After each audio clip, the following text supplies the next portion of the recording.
Welcome back to season 2 of the Courtside Podcast, everybody. I'm your host, Keelan Lee. In this week's episode, we recap games 1 through 2 of the NBA Finals, discuss why I think the Knicks are idiots.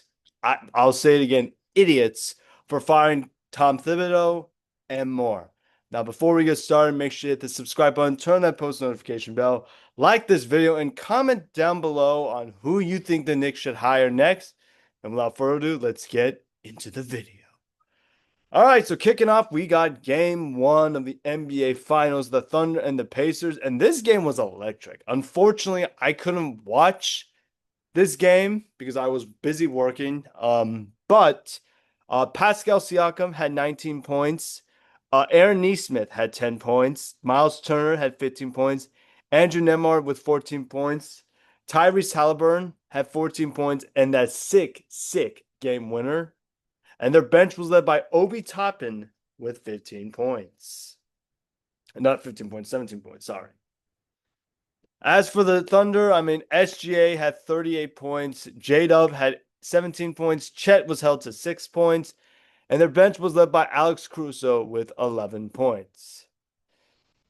Peeking at game 2, we got another good game in game 2 of the NBA Finals. The Pacers kept it close, but Thunder showed why that they never lose twice. Pascal had 15 points. Aaron Nesmith had 14 points. Miles Turner had 16 points. Andrew Nembhard had 11 points. Tyrese Halliburton had 17 points, and their bench was led by Bennett Mathurin, 14 points, and TJ McConnell with 11 points. As for the Thunder, Chet bounced back here. He had 15 points. SGA had 34 points. J-Dub had 19 points. And their bench was actually the deciding factor. With Alex Caruso with 20 points and Aaron Wiggins with 18 points. So that is it for games 1 through 2 of the conference final of the NBA Finals. What are you guys' thoughts? I know it was really short, but what are you guys' thoughts? Moving on to our next segment, we're going to be digging deep into the Knicks firing Coach Tom Thibodeau because that's been the discussion as of late, And I'm not going to lie, this firing does not make any sense. In fact, let's see if we can find Shams' report on this.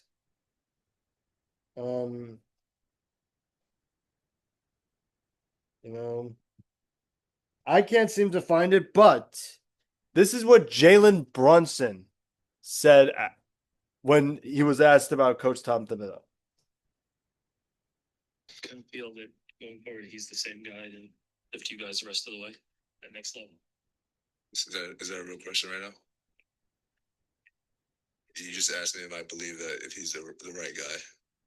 Yes. And then this was everybody else's reaction. All right, let's see if I can find the video.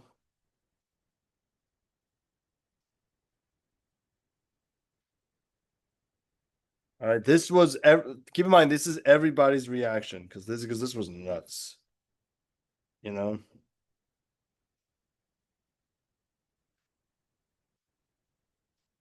right. What? Tom, what the hell is he out of a job? I'm going to be honest, guys. This puts a lot of stuff in jeopardy because Thibodeau was just defended by Jalen Brunson in the exit interview. Is that a real question right now? You just asked me if I believe that if he's the right guy. Yes. This is not a coach's problem. This is a roster problem. Thibs led them to the conference finals the first time in 25 years. Now, if anything, you come back with Thibs, you add to the roster, and you see what you can do.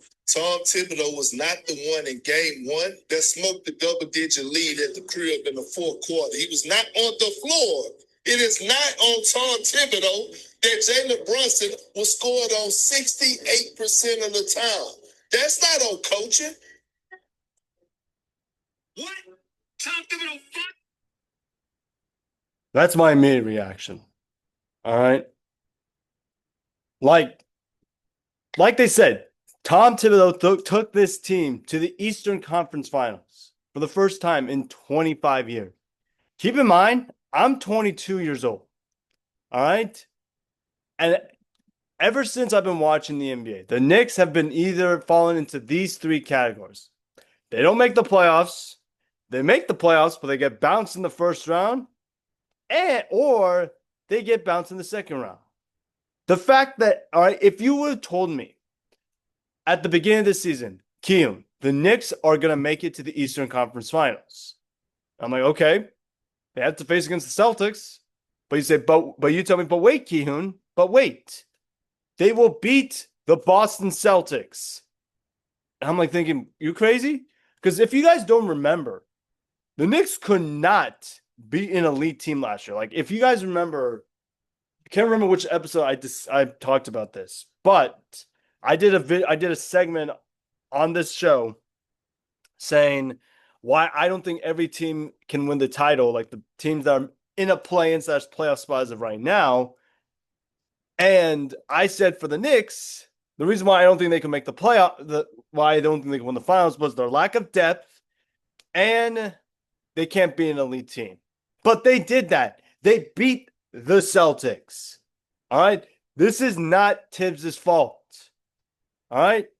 Like they said, I think they should have ran it back with Thibs to see how good they could do in year 2. And if it doesn't go well, fire him or something like that.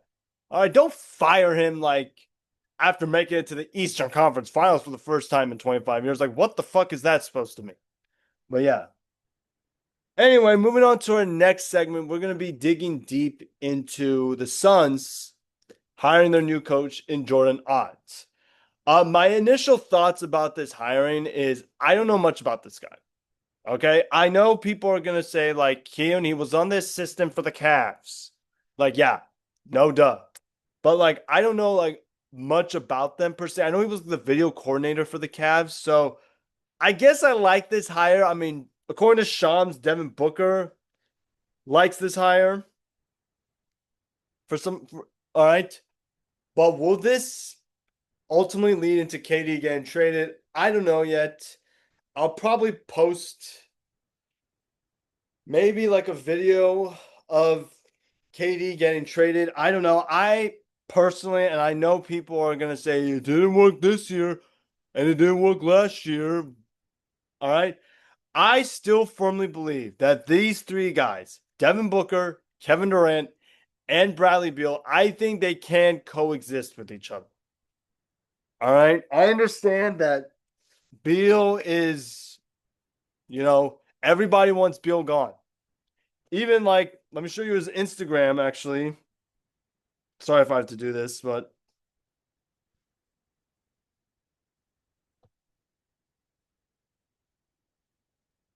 like you go through Brad's Instagram, and literally there are comments saying, request a trade. Brad, you ruined my favorite team. You ruined my team. Leave Phoenix. We don't want you.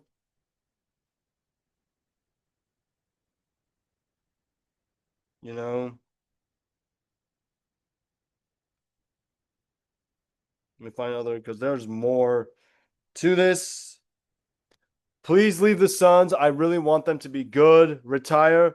Let your team fans done.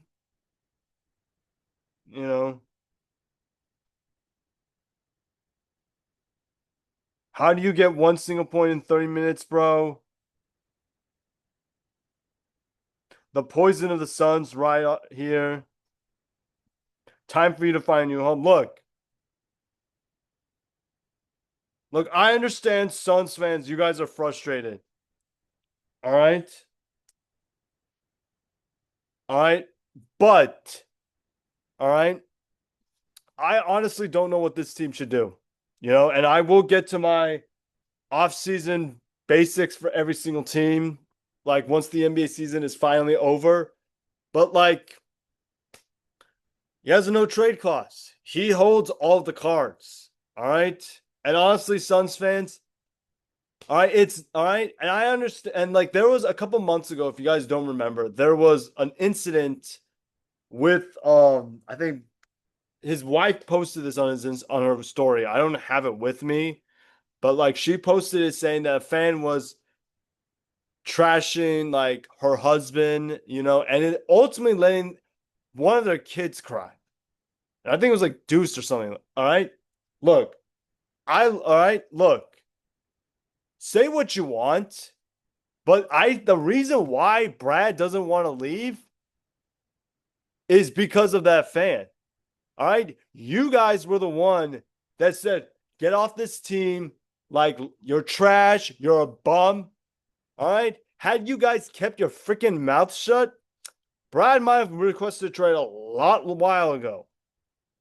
All right. So it's basically your guys' fault. All right. That's all I got to say. I understand you guys want him gone, but I firmly believe that this trio is going to be back together next season. All right. I think they can work something out. I have a feeling KD is going to sign that extension. I think if KD signs that extension this offseason, I think this trio is going to be there for quite a while. But hey, I don't know all the cards to this. But yeah, that's all I got to say. Anyway, we're going to get into our picks for games 3 through 5 of the NBA Finals. I can't believe I'm saying that, but yeah, the NBA Finals is literally right around the corner. Let me see if I can pull it up. All right. So we got the Thunder and the Pacers game 3. I'm going to take the Pacers in this one. I think the Pacers are going to be much more motivated to win now after they got embarrassed. Thunder Pacers game 4. I will take the Thunder. And then Pacers Thunder. I'm going to take the Pacers. All right. Pacers to win the series. Game 6, if it's a we'll see, will come out shortly, but that is going to do it. So what are you guys' thoughts on this week's video? I know it was kind of short, because, there's not many games going on right now other than the NBA Finals. But with that being said, I hope you guys enjoyed this video. If you did, please give a like, subscribe. Next week's scheduling is going to be kind of weird, because I don't know when if I'm going to record after games 3 through 4 or after game 5. I haven't decided yet. But with that being said, I hope you have a fantastic rest of your Monday. Stay safe, stay warm, stay active. It's getting hot right now in the Pacific Northwest, excuse me. All right. But enjoy the sunshine, exercise, play some basketball, do something active, and I'll see you guys next time. I'm out. Peace.